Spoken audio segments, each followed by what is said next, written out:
సహోదరి సహోదరులారా, మరి మన ప్రభు అయిన యేసుక్రీస్తు నామంలో మీ అందరికీ కృతజ్ఞతలు, శుభాభివందనాలు తెలియజేస్తున్నాను.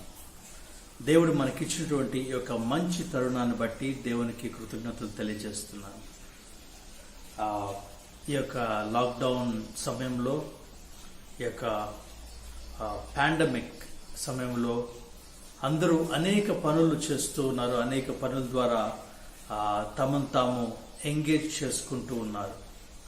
అయితే దేవుని బిడ్డలు మరి దేవుని గురించి మరింతగా తెలుసుకోవటానికి ఇది ఒక చక్కటి అవకాశం అని చెప్పి మనం అర్థం చేసుకోవచ్చు.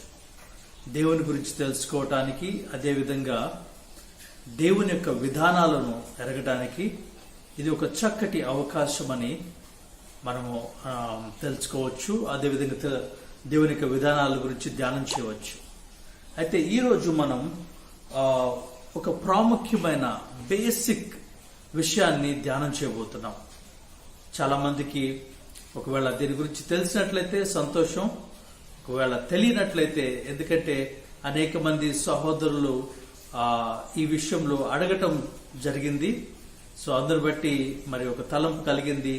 మరి పునాదులు కూడా కొన్నిసార్లు మనం తిరిగి సందర్శించటం మంచిదే అని, మనకి కొన్ని తెలిసిన విషయాలైనా కానీ ధ్యానం చేసుకోవటం మంచిదే అని. మరి ఈరోజు మనం గమనిద్దాం, తిరిగి జన్మించటం అంటే ఏంటి. బైబిల్ గ్రంథంలో తిరిగి జన్మించటం గురించి రాయబడింది. అలాగే అనేక మంది క్రైస్తవులుగా ఉన్నవారు చాలా సాధారణంగా వినేటటువంటి విషయం ఏంటంటే, మీరు తిరిగి జన్మించారా అని అడుగుతారు. లేదంటే బార్న్ అగైన్ అంటారు. బార్న్ అగైన్, మీరు బార్న్ అగైన్ బిలీవరా అని అడుగుతారు. అసలు ఈ బార్న్ అగైన్ అంటే ఏంటి? దీని ఏం జరుగుతుంది? బార్న్ అగైన్ అంటే ఎలా మనం అర్థం చేసుకోవాలి? చాలాసార్లు మరి క్రైస్తవుడిగా ఒక వ్యక్తి క్రీస్తును అంగీకరించినప్పుడు తను తిరిగి జన్మించారు అని చెప్పి దేవుని వాక్యం సెలవిస్తూ ఉంది. అయితే దీన్ని ఇంకొద్దిగా లోతుగా మనం పరిశోధిద్దాం, ఇంకొద్దిగా లోతుగా పరిశీలించాలని నాకు ఒక తలంపు కలిగింది. దాన్ని బట్టి మనం తిరిగి జన్మించడం అంటే ఏంటి, మనలో జన్మించినటువంటి అంశం ఏంటి, మనం ఏ విధంగా తిరిగి జన్మించిన వారమయ్యాం, ఒకసారి మనం ధ్యానం చేద్దాం. మరి ఇవి మొట్టమొదటిగా ఈ వాక్యాన్ని ధ్యానం చేస్తున్నప్పుడు కొన్ని ప్రాముఖ్యమైన విషయాలు మనము చదువుకుందాం, ధ్యానం చేద్దాం. అయితే మనిషిని దేవుడు ఏ విధంగా సృష్టించారు అనేది మనకు తెలియవలసిన అవసరం ఉంది. మనకందరికి తెలుసు, దేవుడు మరి తన చేతితో నేలమట్టితో ఒక మనిషిని, నరుణ్ణి సృజించి తనకి ప్రాణవాయువు ఊదగా నరుడు జీవాత్మాయను అని చెప్పి బైబిల్ వాక్యం సెలవిస్తూ ఉంది. చూడండి, ఆదికాండము 2వ అధ్యాయము 7వ వచనంలో ఏమంటుంది? దేవుడైన యెహోవా నేలమట్టితో నరుని నిర్మించి వాని నాసికారంధ్రములలో జీవవాయువును ఊదగా నరుడు జీవాత్మ ఆయను. ఒక చిన్న ప్రార్థన చేసుకొని మరి వాక్యాన్ని ధ్యానం చేద్దాం. పరిశుద్ధుడగు తండ్రి, అయ్యా, మరి మీ వాక్యంను ధ్యానం చేస్తుండగా మాకు సహాయం దయచేయండి. పరిశుద్ధాత్మదేవ, మీరు మా బోధకులయండి. మాకు ఆయన అన్నింటినీ విశుద్ధంగా మాకు వివరించమని, మాకు బోధించమని వేడుకుంటున్నాం తండ్రి. మీకు వందనాలు, స్తుతులు, స్తోత్రం. మీ సమయం అంతటిని మీ చేతికి అప్పగిస్తూ యేసుక్రీస్తు పరిశుద్ధ నామంలో అడిగి వేడుకుంటున్నాం తండ్రి, ఆమేన్. అయితే ఇక్కడ మనకి రాయబడింది ఏంటంటే, దేవుడు మొట్టమొదటిగా నేలమట్టితో నరుడిని సృజించినప్పుడు తన నాసిక రంధ్రాల్లో ప్రాణవాయువుని లేదా తన ఆత్మను ఊదగా నరుడు జీవ ఆత్మాయను, అనగా జీవించుచున్న ఆత్మ. ఇంగ్లీష్లో ఏమని రాయబడిందంటే లివింగ్ బీయింగ్ అని చెప్పి రాయబడింది. అంటే తను యాక్చువల్గా దేవుడు మనవుని సృజించినటువంటి ఒక ఉద్దేశం ఏంటంటే, తను ఎల్లప్పుడూ కూడా సజీవుడిగా ఉండాలని సృజించాడు దేవుడు. తనకి మరణం లేదు. మొట్టమొదటిగా సృజించబడినటువంటి మానవునికి మరణం లేదు. అందుకే జీవించు ఆత్మ లేదంటే జీవ ఆత్మ అయ్యాడు. లివింగ్ బీయింగ్ గా ఉన్నాడు. అంటే కంటిన్యూస్ టెన్స్, తను ఎప్పుడూ జీవించి ఉండాలనేది దేవుని యొక్క సంకల్పం. అయితే మనిషి తను చేసినటువంటి పాపం బట్టి, దేవుని యొక్క ఆజ్ఞను అతిక్రమించడాన్ని బట్టి దేవుడు ఇచ్చినటువంటి ఆ యొక్క పనిష్మెంట్ ని తన మీదకి తెచ్చుకున్నాడు. అదే మృత్యువు, అదే మరణం. చాలా మంది అడుగుతూ ఉంటారు, అయ్యా మరి ఆదాము ఒక్కడు పాపం చేశాడు కదా, ఆ ఒక్కడే పాపం చేశాడు, మనందరం ఎందుకు చనిపోతున్నామంటే, మరి చూడండి ఆది కాండంలో మరి ఆదాము అవ్వ పాపం చేసిన అప్పటి నుండి ఇప్పటి వరకు కూడా మరణం అందరికీ సంక్రమించిందని చెప్పి మనం అర్థం చేసుకోవచ్చు. అదేవిధంగా దేవుడు ఆదామును ఈ యొక్క భూమిని ఏలటానికి సృష్టించారు. అదేవిధంగా ఎప్పుడైతే ఆదాము తను పాపము చేసి దేవుని యొక్క శాపాన్ని తన మీదకి కొని తెచ్చుకున్నాడో, మరి ఆ యొక్క మృత్యువు ఈ లోకమంతటి మీదకి కూడా రావడం జరిగింది. అందుకే ప్రతి ఒక్క ప్రాణి కూడా ఈ లోకంలో పుట్టిన ప్రతి ప్రాణి కూడా చనిపోతుంది. చివెన్ బ్యాక్టీరియా కూడా తను జన్మిస్తుంది, అలాగే మరణిస్తుంది. అంటే మరణము ప్రతి ఒక్క కణములోకి రావటం జరిగింది. ప్రతి ఒక్క పరమాణువులోకి, అణువులోకి ఈ మరణం ప్రవేశించింది. అయితే మరి బైబిల్ గ్రంథం సెలవిస్తుంది, మరి దేవుణ్ణి అంగీకరించిన వారు ఆయన బిడ్డలు తిరిగి జన్మించటం గురించి, బార్న్ అగైన్ గురించి మాట్లాడుతున్నారు. ఇది పునర్జన్మ కాదు, లేదంటే చాలాసార్లు అనుకుంటూ ఉంటాం పునర్జన్మ, అటువంటిది కాదు. కానీ మనం దాన్ని ధ్యానం చేసినప్పుడు ఇది ఒక వ్యక్తి ఏ విధంగా తిరిగి జన్మించగలుగుతున్నాడు కదండి, దాన్ని మనం ధ్యానం చేద్దాం. మరి ఈ విషయాన్ని ధ్యానం చేసే ముందు మొట్టమొదటిగా కొన్ని విషయాలు మనం అర్థం చేసుకుందాం. దేవుడు మానవుని ఎలా సృజించారు? దేవుడు మానవుని సృజించినట్లయితే తను మూడు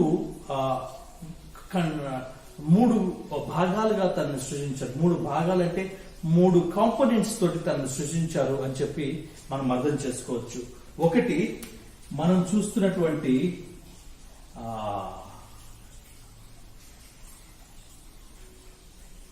బాడీ, బాడీ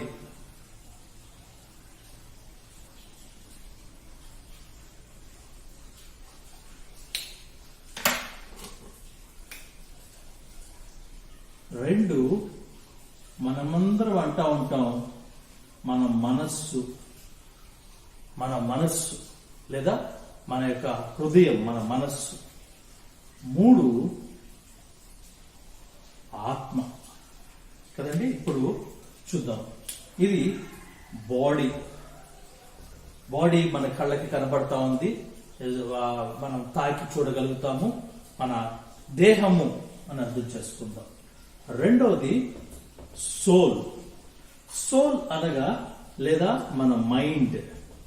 ఈ మైండ్ లో మన యొక్క చిత్తము, మన విల్ లేదా మన ఇష్టాలు, మన యొక్క ఆశయాలు, అంబిషన్స్, ఇవన్నీ కూడా మన ఇమోషన్స్, ఇవన్నీ కూడా మరి సోల్ లెవెల్లో ఉన్నట్లుగా మనం అర్థం చేసుకోవచ్చు.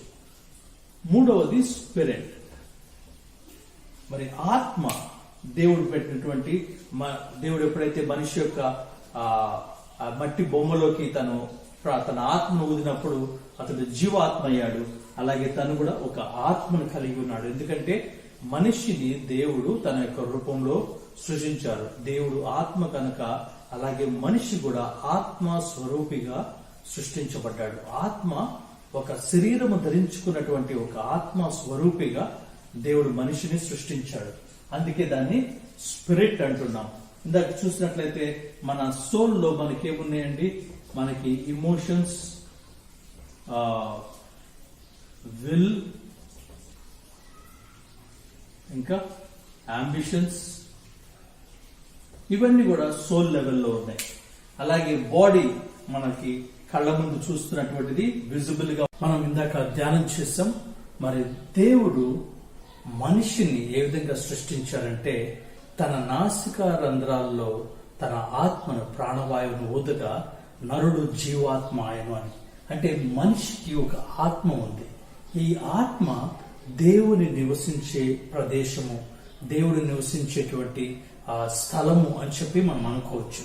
అయితే ఈ యొక్క స్పిరిట్ ఎప్పుడైతే దేవుడు తన యొక్క ఆత్మను, తన యొక్క వాయువు, తన యొక్క బ్రీత్, తన శ్వాసని మనిషి యొక్క నాసికా రంధ్రాల్లోకి దేవుడు తను ఊదాడో అప్పుడు మనిషి జీవాత్మ అయ్యాడు అని చెప్పి బైబిల్ గ్రంథంలో రాయబడింది. ఆదికాండం 2వ అధ్యాయం 7వ వచనం.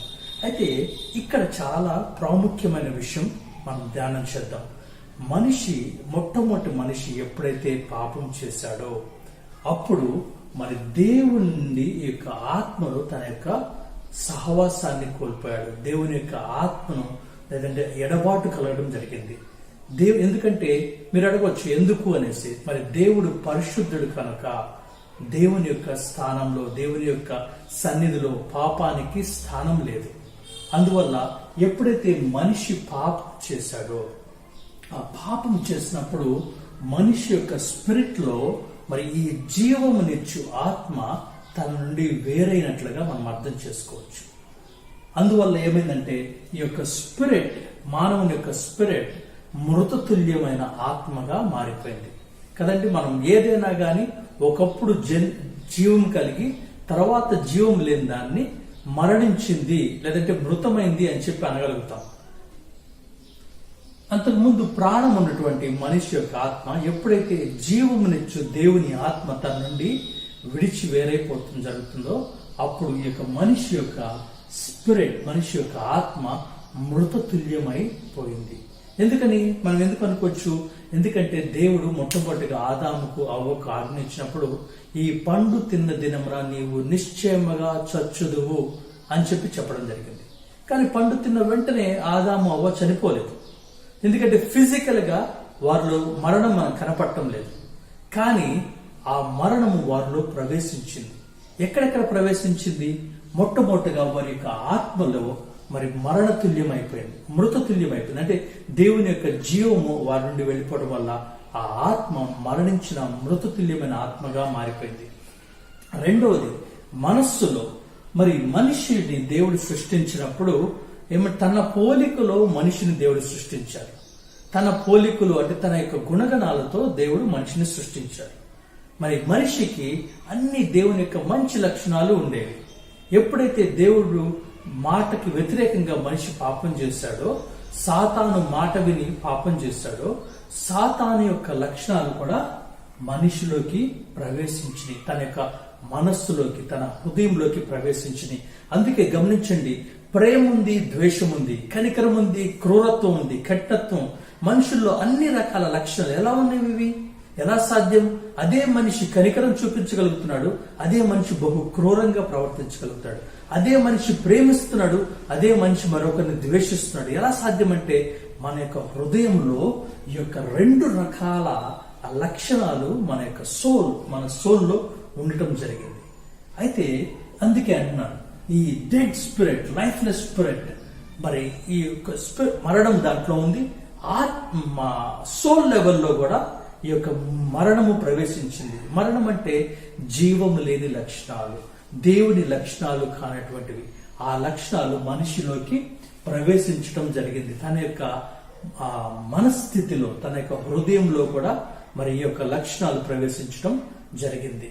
అయితే ఇప్పుడు ఈ తిరిగి జన్మించటం అంటే ఏంటి, బార్న్ అగైన్ అంటే ఏంటి అన్నప్పుడు దేవుడు మరి యేసు ప్రభు వారిగా ఈ లోకానికి వచ్చి మనుషుల యొక్క పాపాలన్నిటి పరిహారం నిమిత్తమై తనను తాను అర్పించుకొని తిరిగి లేచాడు. ఇది మనకి సువార్త. అయితే బైబిల్ గ్రంథంలో ఒక మాట రాయబడింది, ఆయనలో జీవం ఉండెను, ఆ జీవము మనుషులకు వెలుగై ఉండెను అనేసి. ఎప్పుడైతే యేసుక్రీస్తు ప్రభు వారిని అంగీకరిస్తారో ఆ జీవము మనిషి యొక్క ఆత్మలోకి ప్రవేశించి ఈ యొక్క మృతతుల్యమైన ఆత్మను తిరిగి జన్మింప చేయడం జరుగుతుందండి. గమనించండి, మరలా ధ్యానించుద్దాం. ఒకసారి నికోదేము అనేటువంటి పరిశీల అధికారి యేసు ప్రభు వారి యొద్దకు వచ్చి అడుగుతున్నాడు, ప్రభువా, పరలోక రాజ్యంలో ప్రవేశించాలంటే నేనేం చేయాలి అన్నప్పుడు దేవుడు అన్నాడు, ఒకడు నీటి మూలంగాను ఆత్మ మూలంగాను తిరిగి జన్మించినట్లా అతడు పరలోక రాజ్యంలో ప్రవేశించలేడని. అయితే వెంటనే నికోదేముకు ఒక డౌట్ వచ్చింది, నేను ఎలా మరలా తిరిగి జన్మించగలను? నేను మరలా తల్లి యొక్క గర్భంలోకి వెళ్లాలా అని చెప్పి అడుగుతున్నప్పుడు దేవుడు మరి ఆత్మ సంబంధమైన సంగతులు అతనికి అర్థం కాలేదు. అయితే ఈ రోజున అవి అర్థమయ్యేటువంటి భాగ్యాన్ని నీకు నాకు అనుగ్రహించారు. చూద్దాం, యేసు ప్రభు లైఫ్ అయి ఉన్నారు, దేవుడు లైఫ్ అయి ఉన్నారు కదండి. దేవుడు జీవాధిపతి అయి ఉన్నారు. బైబిల్ గ్రంథం సెలవిస్తుంది యేసు ప్రభువే జీవమై ఉన్నారు. ఎప్పుడైతే ఒక వ్యక్తి యేసు ప్రభువారిని అంగీకరించారో అప్పుడు తన యొక్క మృతతుల్యమైన ఆత్మ తిరిగి జీవాన్ని పొందుకుంటుంది, తిరిగి జీవాత్మగా మార్చబడుతుంది. ఇదే బోర్న్ అగైన్ అంటే. చాలాసార్లు మనం అనుకుంటూ ఉంటాం, బోర్న్ అగైన్ అంటే ఏంటి, తిరిగి జన్మించడం అంటే ఏంటి, అదొక పునర్జన్మ, లేదంటే అదొక మరొక అవతారమా ఏంటి అని మనం అనుకుంటున్నప్పుడు దాని యొక్క ప్రాముఖ్యమైనటువంటి యొక్క అంశాన్ని మనం జాగ్రత్తగా ధ్యానం చేద్దాం. మన యొక్క ఆత్మ తిరిగి జీవాన్ని పొందుకొని జీవాత్మగా జన్మించడం, దాన్ని బాండ్ అగైన్ అంటున్నారు. అంత మాత్రమే కాదు, గమనించండి, ఈ యొక్క ఆత్మ, ఈ యొక్క జీవము కలిగిన ఈ ఆత్మ నుంచి ఆ జీవము మన యొక్క సోల్ లెవెల్లోకి, అంటే మన మైండ్లోకి, మన హృదయంలోకి ఆ జీవం ప్రవహించినప్పుడు మనిషి ఒక నీతిపరమైన కార్యాలు లేదంటే మంచి లక్షణాలు తను కలిగి కనపరచడం మొదలు పెడతారు. తన లోపల మొట్టమొదటిగా తన మనస్సు మారింది. అందుకే మారు మనసు పొందుడి బైబిల్ గ్రంథం సెలవుస్తుంది. మారు మనసు పొందండి అంటే మనసు మార్చుకోండి. ఎలా సాధ్యం ఈ మనసు మార్చుకోవటం? చాలా సార్లు మనము ఎక్కడ మోసపోతూ ఉంటాం అంటే, ఈ లోకము కూడా మనస్సుని మోటివేట్ చేసేటువంటి అనేకమైనటువంటి ప్రసంగాలు, పాఠాలు మనకి నేర్పిస్తుంది. కానీ ఈ పాఠాలు, ప్రసంగాలన్నీ ఎలా అంటే ఈ యొక్క ఆత్మను జీవింప చేయలేవు. అందుకే బైబిల్ గ్రంథం సెలవిస్తుంది ఏంటంటే, ఒక వ్యక్తి తన క్రియల వల్ల రక్షించబడడు అని. చాలా మంది అడుగుతుంటారు, ఎందుకండి క్రియల వల్ల రక్షించబడరు? మంచి కార్యాలు చేస్తున్నాం, దాన ధర్మాలు చేస్తున్నాం, ధర్మ కార్యాలు చేస్తున్నాం, పుణ్య కార్యాలు చేస్తున్నాం, అయినా కానీ ఎందుకు రక్షించబడ్డంటే ఇదండి రీజన్. ఏంటంటే ఎన్ని పుణ్య కార్యాలు చేసినా, ఎన్ని ధర్మ కార్యాలు చేసినా, ఏ విధంగా అయితే మనము ఒక మరణించిన వ్యక్తిని బ్రతికించలేమో, అదే విధంగా ఈ బాడీ, దేహంతో చేస్తున్నటువంటి ఈ పుణ్య కార్యాలు, ఈ యొక్క ధర్మ కార్యాలతో మన మృతతుల్యమైన ఆత్మను తిరిగి జన్మింప చేయలేము. ఆత్మను తిరిగి జన్మింప చేయగలిగిన వాడు కేవలం దేవుడు మాత్రమే. అందుకే దేవుడి ద్వారా మాత్రమే ఈ యొక్క ఆత్మ తిరిగి జన్మించగలుగుతుంది, అది తిరిగి జీవాన్ని పొందుకుంటుంది. అందుకే యేసుప్రభు అన్నారు, నేనే మార్గము, నేనే సత్యము, నేనే జీవము. ఆ జీవం ఎప్పుడైతే మనలోకి ప్రవేశిస్తుందో అప్పుడు ఈ మృతతుల్యమైన ఆత్మ తిరిగి జన్మిస్తుంది. మనం తిరిగి ఆత్మీయంగా జన్మించిన వారం అవుతాం. అయితే ఈ యొక్క జీవము ఎలా ఉందండి? ప్రభు అన్నారు ఒక మాట, ఆయన మాటలు ఎలా ఉన్నాయంటే, మన కడుపులో నుండి ఊరేడే నీటి బుగ్గవలే ఉంటాయని. మన కడుపులో, మన హృదయంలో నుండి ఊరేడే నీటి బుగ్గవలే ఉంటుంది. నీటి బుగ్గ ఏం చేస్తుంది? పారుతూ ఉంది. అందుకే ఆ జీవము ఈ యొక్క ఆత్మ నుండి మన యొక్క సోల్లోకి ప్రవేశించడం జరుగుతుంది. కాబట్టి మనిషి యొక్క మనస్సు మారుతుంది. ఒకప్పుడు బూతులు మాట్లాడేవాడు, ఈరోజు బూతులు మాట్లాడటం ఇష్టపడ్డాడు. ఒకప్పుడు చెడ్డ కార్యాలు చేసేవాడు, తను ఈ రోజున ఆ చెడ్డ కార్యాలను చేయటానికి మనస్కరించడం లేదు. ఎందుకు? ఎక్కడ జరుగుతుంది? ఒకప్పుడు త్రాగుబోతుగా ఉన్నవాడు మరి ఏ రీహాబిలిటేషన్ సెంటర్కి వెళ్లకుండా, మరి ఎటువంటి మెడిసిన్స్ తీసుకోకుండా తను త్రాగుని వదిలివేస్తున్నాడు. ఒకప్పుడు భయంకరమైన పనులు చేసిన వాళ్ళు తమ జీవితాలు మార్చుకుంటున్నారు. ఏ విధంగా ఇది సాధ్యం అంటే, ఇది రీజన్. ఈ జీవము మన మనస్సులోకి ప్రవేశించినప్పుడు, ప్రవహించినప్పుడు ఈ యొక్క ఆ మరణకరమైనటువంటి ఆ లక్షణాలను తొలగించడం జరుగుతుంది. ఆ మరణకరమైన లక్షణాలను తిరిగి బాగు చేయడం జరుగుతుంది. క్రైస్తవ జీవితం మొత్తం అండి మన మనస్సును మార్చటంలో అదే క్రైస్తవ జీవితం అంతా. అంటే ఏదైతే దేవుని లక్షణాలు మనం కోల్పోయామో మనం తిరిగి వాటిని పొందుకోవటం కదండి. అదే అంటున్నారు, మనము దేవుని పోలికలో సృష్టించబడ్డాము, అయితే ఆయన పోలికల్ని కరప్ట్ అయ్యింది. తిరిగి మరలా ఆయన పోలికలోనికి మార్చబడటమే క్రైస్తవ యొక్క యాత్ర, మానవుని యొక్క జీవితం యొక్క యాత్ర యొక్క ప్రధాన ఉద్దేశం అదే.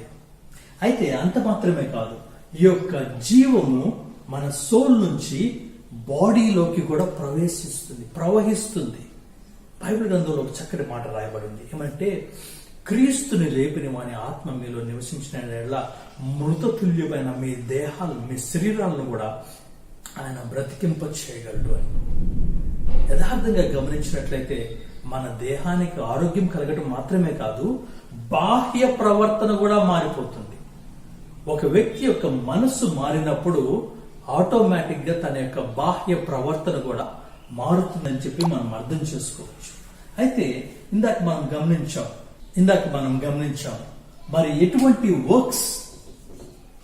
వర్క్స్, ఏ పుణ్య కార్యాలు కానీ ధర్మ కార్యాలు కానీ ఏవి కూడా మనిషిని తిరిగి జన్మింప చేయలేవు. ఇంకొకటి ఏంటంటే, మనము పుణ్యకార్యాలు చేసి ఒక చనిపోయిన వ్యక్తిని తిరిగి బ్రతికింప చేయలేము. అదే విధంగా ఏ విధంగానైనా మరణించిన వ్యక్తి తను చేసిన పుణ్యకార్యాల వల్ల తాను బ్రతికించుకోలేడు. కాబట్టి మనము చేసే ధర్మకార్యాలు, పుణ్యకార్యాలు ఏ వ్యక్తిని కూడా విమోచించలేవు. విమోచకుడు కావాలి, మనల్ని విమోచించేవాడు కావాలి. నేను ఒక భయంకరమైన ఊబిలో పడిపోయి ఉన్నాను, కొట్టుకుపోతూ ఉన్నాను, నన్ను కాపాడేటువంటి ఒక రక్షకుడు కావాలి. ఆ జీవము కలిగినటువంటి పరిశుద్ధుడైనటువంటి రక్షకుడు యేసు ప్రభు ఎప్పుడైతే మన హృదయంలోకి ప్రవేశిస్తారో అప్పుడు నేను తిరిగి జన్మించినవాడు. అందుకే బైబిల్ గ్రంథంలో ఒక మాట రాయబడుతుంది, శరీరము కేవలము నిష్ప్రయోజనము, ఆత్మయే జీవింపచేయుచున్నది. మనుషులను జీవింపచేస్తున్నది దేవుని యొక్క ఆత్మ, మనుషులను జీవింపచేస్తుంది. అయితే చివరగా మరి ఈ యొక్క బాడీ మరణించిన తర్వాత, ఎందుకంటే దీనిలో కూడా మరణం పనిచేస్తూ ఉంది, ఈ దేహంలో కూడా మరణం పనిచేస్తూ ఉంది. ఈ దేహము మరణించిన తర్వాత తిరిగి లేపబడుతుంది. దాన్నే పునరుత్థానము అంటున్నారు. ఈ తిరిగి లేపబడిన తర్వాత వారు పాప క్షమాపణ పొందిన వారైతే, ఎలా పాప క్షమాపణ పొందారంటే, దేవుడు యేసుక్రీస్తు ప్రభువు ద్వారా మనందరికీ కూడా పాప క్షమాపణని అనుగ్రహించారు. యేసు ప్రభువుని అంగీకరించడం అంటే దేవుని యొక్క క్షమాపణని అంగీకరించడం. మరి దేవుని ద్వారా పాపాలు క్షమించబడిన వారు పరిశుద్ధులుగా దేవుని ద్వారా తీర్చబడతారు కనుక వారు పరలోకానికి వెళ్తారు, అంటే స్వర్గము లేదా హెవెన్కి వెళ్తారు. కానీ మరి దేవుని ద్వారా ఆ యొక్క క్షమాపణను నిరాకరించిన వారు, దేవుని ద్వారా పొందుకోవలసిన అనుగ్రహించబడిన ఆ క్షమాపణను నిరాకరించిన వారు, వారి పాపాలు నిలిచి ఉన్నవి కనుక దేవుడు న్యాయవంతుడు, ధర్మవంతుడు, ఆయన నీతిమంతుడు కనుక ఆ పాపాలకు శిక్ష విధించబడుతుంది. అదే నరకం. దాన్నే హెల్ అంటారు కదండి, నరకం అంటారు, హెల్ అంటారు. అయితే ఈ రోజున మనం ధ్యానం చేస్తుంది తిరిగి జన్మించడం అంటే ఏంటి, బోర్న్ అగైన్ అంటే ఏంటి. చాలా మంది అడుగుతుంటారు, brother are you born again, మీరు తిరిగి జన్మించారా? అవును ప్రభువా, అవును బ్రదర్. మనము తిరిగి జన్మించినట్లయితే ఈ యొక్క దేవుని యొక్క ఆ జీవము మనలో నివసిస్తున్నట్లయితే ఆ జీవానికి తగిన పనులు చేస్తాం. అదే బాప్తిస్మిచ్చి యోహాన్ అన్నాడు, మారు మనసుకు తగిన ఫలము ఫలించుడి అని. ఎందుకంటే ఆ జీవము మనలో ఉన్నట్లయితే ఆ జీవము తప్పక మన యొక్క మనస్సులోకి ప్రవహిస్తుంది. మనము ఆ యొక్క ప్రవహిస్తున్న దేవుని యొక్క ప్రేరేపణకి మనము విధేయత చూపిస్తున్నట్లయితే ఈ యొక్క సాతాను లక్షణాలు, ప్రేమ, ద్వేషము, కనికరము, క్రూరత్వము కదండి, క్షమించలేనితనము, ఇవన్నీ ఏదైతే ఉన్నాయో ఆ లక్షణాలను దేవుడు ఆయన జీవము ద్వారా మనము తిరిగి వాటిని జయించగలుగుతాం, వాటి నుంచి విడుదల పొందగలుగుతాం. దాన్ని బైబిల్ గ్రంథం సెలవిస్తుంది, మీ మనస్సు మారి రూపాంతరము చెందినట్లుగా మీరు జీవించండి అనేసి. ప్రియమైన సోదరి సోదరా, ఇంకను మీరు గనక తిరిగి జన్మించినట్లయితే, ప్రభువుని మనస్ఫూర్తిగా అంగీకరించినట్లయితే, ఈరోజే ఇదే సమయం ఉన్నప్పుడు మీరు ప్రభువుని అంగీకరించి ఆయన అనుగ్రహిస్తున్న ఈ జీవాన్ని మీరు స్వీకరించమని నేను ప్రభు పేరిట మనవి చేస్తున్నాను.